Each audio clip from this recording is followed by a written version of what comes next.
It started with the sound of suction. Thick, heavy, satisfying suction as my rubber boots sank into the wet earth of the vineyard. It had been raining for 3 days straight. The kind of relentless gray drizzle that makes most people stay inside. But I was out here, checking the drainage on row 42. I loved this weather. I loved the smell of wet soil, the way the vines looked darker against the mist, the absolute silence of it all. Then, my pocket buzzed. It wasn't a polite notification. It was a jagged, insistent vibration against my thigh. I wiped my muddy hands on my jeans and pulled out the phone. The screen glowed with a text that felt like a summons from a court I never agreed to attend. It was from my father. Richard. Emergency board meeting. 8 p.m. Dad's office. Attendance mandatory. I stared at the words, letting the rain blur the screen for a second. Mandatory. What an interesting word choice from a man who hadn't spoken to me in 14 months. Before I could even process the audacity, a second text popped up. This one was from my sister. Bianca, don't wear those boots. Try to look like you belong to us for once. I didn't feel anxiety. I didn't feel that old. Familiar knot of dread in my stomach that used to be my constant companion whenever my family demanded my presence. Instead, I felt a strange, cold amusement. I looked up from the phone, past the rows of dripping grapevines, toward the hill where my home sat. From here, you could barely see it. It was built into the landscape, using reclaimed timber and glass that mirrored the forest. To the untrained eye, it looked quiet, modest. To the right eye, it was an architectural masterpiece worth over $11 million. I looked back at the text. They thought they were summoning the black sheep. The failure? The girl who played in the dirt while they closed deals in skyscrapers. A bitter, sharp smile cut across my face. I'll be there, I thought, and I'll wear whatever I want. Before we get into what happened at that meeting, drop a comment and let me know where you're listening from and what time it is for you right now. I want to see who is part of our community. I climbed into my truck, the leather of the seat cold against my back. The engine roared to life. A deep, guttural sound that shattered the peaceful quiet of the vineyard. As I pulled onto the highway, heading toward the city skyline that glowed like a distant fire in the rain, my mind drifted back. It wasn't the text that triggered the memory. It was the rain. 14 months ago, on the day of my wedding, the sky had looked exactly like this. A bruised, heavy purple. Liam and I had decided to get married in the old barn at the edge of the property. It wasn't restored then. It was rough, smelling of hay and old wood. Standing in a field of wildflowers that had turned into a muddy soup after a morning downpour. My family had arrived in a convoy of pristine white SUVs. I watched them from the loft window. I remember the way my mother, Susan, hesitated when the door opened. She looked at the ground like it was covered in broken glass. She was wearing cream-colored Louboutins. She didn't get out. I watched my father walk toward the barn, grimacing with every step, lifting his feet high to avoid the splatter. He made it to the entrance, looked at the simple wooden benches, the string lights, the lack of a climate-controlled tent, and shook his head. This isn't a wedding, Valerie, he had said, when I came down to greet him. This is a swamp tour. My brother Caleb and sister Bianca stood by the cars, laughing. They were taking selfies, making sure the barn wasn't in the frame. They didn't want their followers to know they were at a farm. I begged them to come inside. I told them the ceremony would only take 20 minutes. I told them it meant everything to me. Mom rolled down the window 2 inches. The humidity. Valerie, she said, my blowout won't survive 5 minutes out there. We'll see you at the reception if you decide to have it somewhere civilized. And then they left. They turned their cars around, tires spinning in the mud, flinging dirt onto my white dress, and drove away. I stood there, the rain mixing with the hot, humiliating tears on my face. I looked at the empty front row of benches. Reserved. Family. The little handwritten signs mocked me. That was the moment Liam found me. He didn't say a word. He just walked over, his boots sinking into the same mud, and took my hand. He didn't care about the stain on my dress. He didn't care about the humidity. He looked at me like I was the only solid thing in a shifting world. He loves the ground I walk on. I realized that day, my family only loves the pedestal they want to put me on. Now, 14 months later, driving toward their world of steel and glass, that memory didn't hurt anymore. It was just a fact, a piece of data. It was the reason I hadn't answered their calls. It was the reason they knew nothing about the patent I had secured for the regenerative soil that was revolutionizing viticulture. They knew nothing about the distribution deal with the top 3 luxury hotel chains in Europe. They saw mud. I saw equity. They saw a dirty barn. I saw 18th century imported timber worth a fortune. I tightened my grip on the steering wheel. They wanted a meeting, fine. But they weren't getting the daughter who cried in the rain. They were getting the CEO. I pulled up to the brokerage exactly at 7:58. The building was a monolith of ego. 40 stories of glass reflecting the city lights. Shouting wealth and power. My family occupied the penthouse suite. The glass cage. I called it. I parked my muddy truck right between Caleb's Porsche and Bianca's Range Rover. The valet looked horrified. I tossed him the keys and didn't look back. The elevator ride was smooth, silent, and fast. When the doors slid open, the smell hit me first. It was that specific scent of high-end desperation, expensive cologne, ozone, and stale coffee. They were waiting for me. It looked like a tribunal. My father sat at the head of a long, glass conference table. My mother was to his right, looking impeccably preserved, her face a mask of concern that didn't reach her eyes. Bianca and Caleb were on the left, scrolling on their phones, looking bored. I walked in. My boots made a heavy, dull thud against the polished marble floor. Thud, thud, thud. Every head turned. Valerie. My mother sighed, her voice dripping with that passive-aggressive sweetness she had perfected. We asked you to dress appropriately. This is a business environment. I didn't apologize. I didn't smooth my hair. I pulled out the chair at the opposite end of the table and sat down. Leaning back, you said it was urgent. I said, my voice flat. I'm here. Let's skip the fashion critique. Caleb snorted, tossing his phone onto the table. It slid across the glass, stopping inches from my hand. We saw the video. Val, he said, a smirk playing on his lips. Architectural Digest. Really nice of you to finally leverage the family name to get some press. I glanced at the phone. It was paused on a frame of my living room, the one with the 20-foot ceiling and the panoramic view of the vineyard. The title of the video read, Inside the $11 million Invisible Mansion Hidden in a Vineyard. Bianca chimed in, examining her fingernails. I can't believe they called that barn a mansion. Did you pay the journalist? It must be humiliating to put yourself out there like that. My father cleared his throat, the sound commanding silence.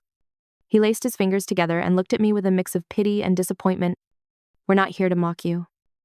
Valerie, he said, lying smoothly. We're here because we're worried. We know how these things work.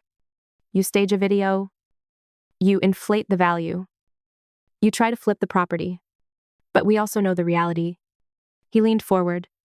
We know you must be drowning, he said softly. Maintaining a property of that size. With no real income. You're playing a dangerous game. The debt must be crushing you. I stared at him. For a second, I was genuinely confused.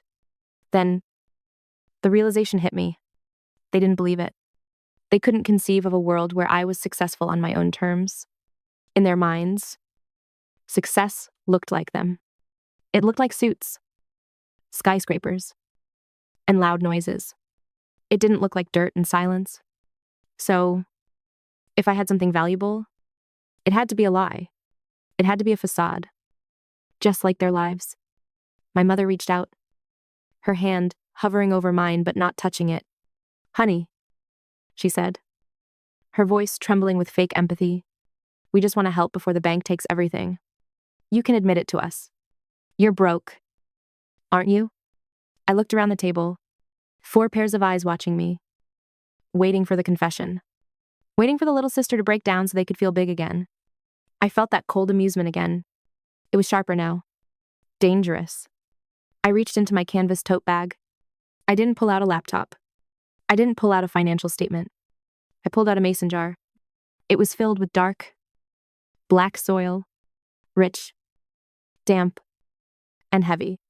I slammed it onto the pristine glass table. The sound was like a gunshot. The glass vibrated. My father flinched. Bianca jumped. "What is that?" Bianca shrieked. "Dirt! You brought dirt into the boardroom." I stood up slowly. "You think the value is in the house?" I asked. My voice quiet but filling the room. "You think I'm broke because I don't have a corner office?" I reached into the bag again. This time, I pulled out a folder. I opened it and slid 3 documents across the table. They fanned out perfectly. The first was a patent approval.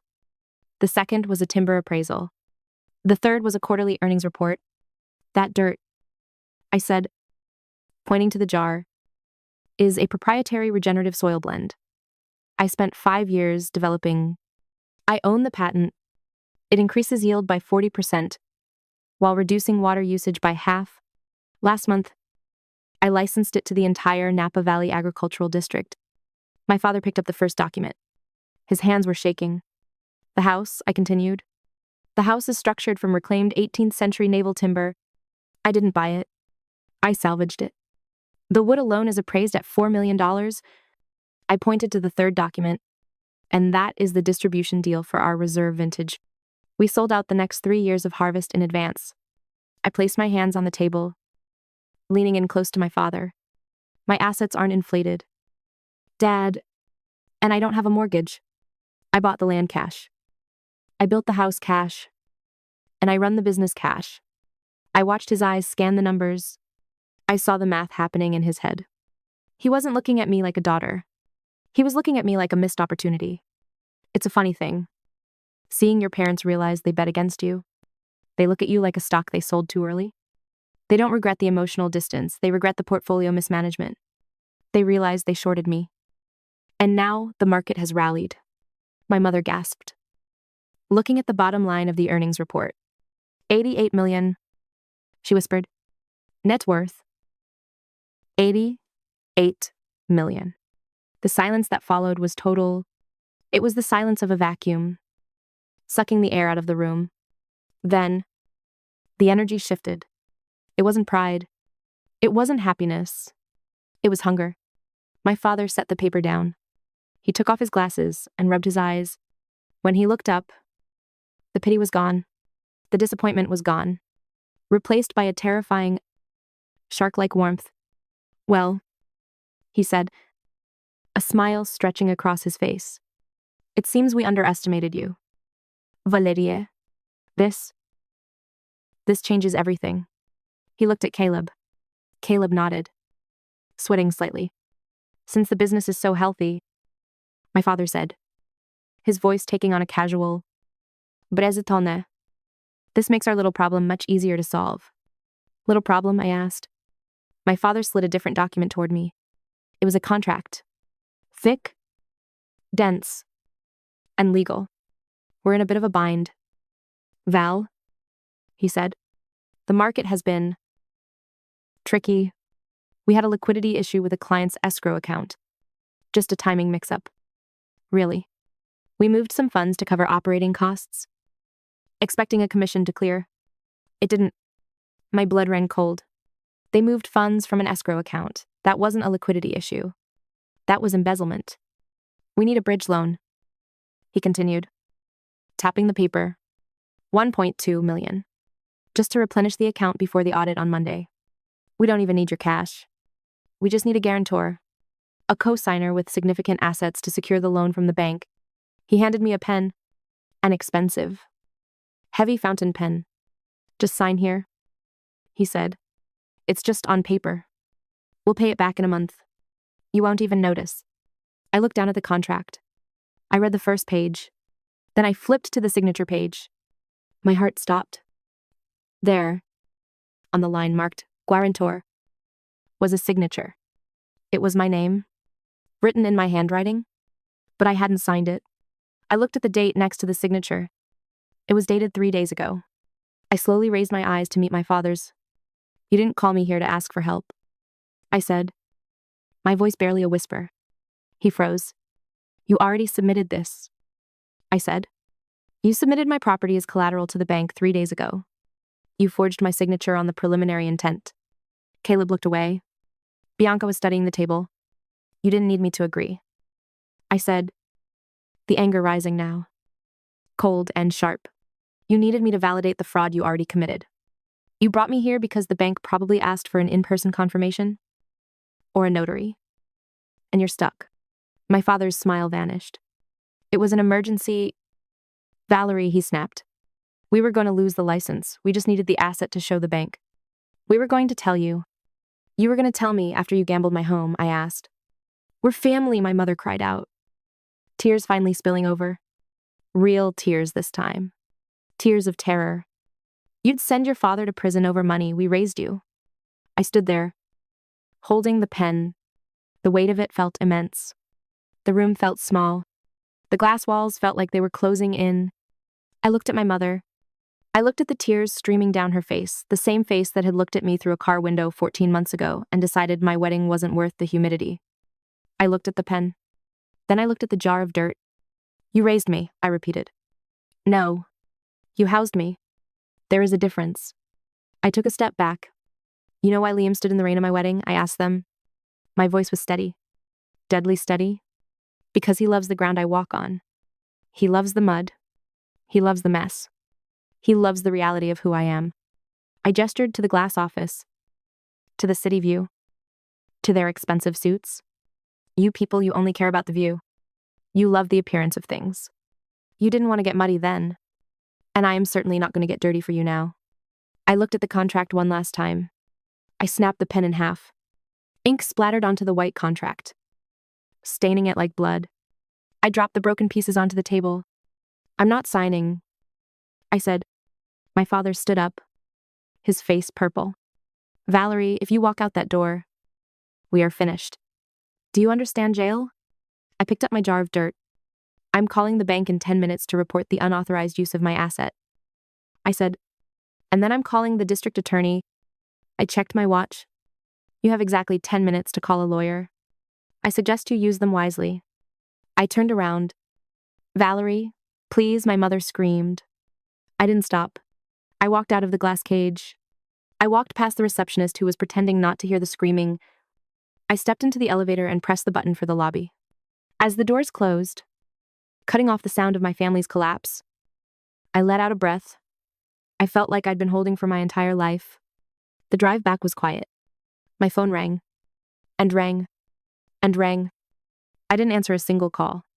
I didn't block them. Either. I just let them ring until the battery died. By the time I got back to the vineyard, the rain had stopped. The moon was out, reflecting off the wet vines. Liam was waiting on the porch. He saw my face. He didn't ask how it went. He just handed me a glass of our reserve red and sat down on the step next to me. We sat there for a long time, listening to the night. Over the next few weeks, the news filtered in. The brokerage was raided. Indictments were handed down. The cars were repossessed. The glass cage was shattered. I didn't feel happy about it. But I didn't feel guilty either. I walked the rows of the vineyard the next morning with my pruning shears. It was pruning season. In viticulture, we learn the hardest lesson first. You have to cut the dead wood. It looks harsh. It feels destructive. But if you leave a diseased branch, it doesn't get better. It just spreads the rot to the roots.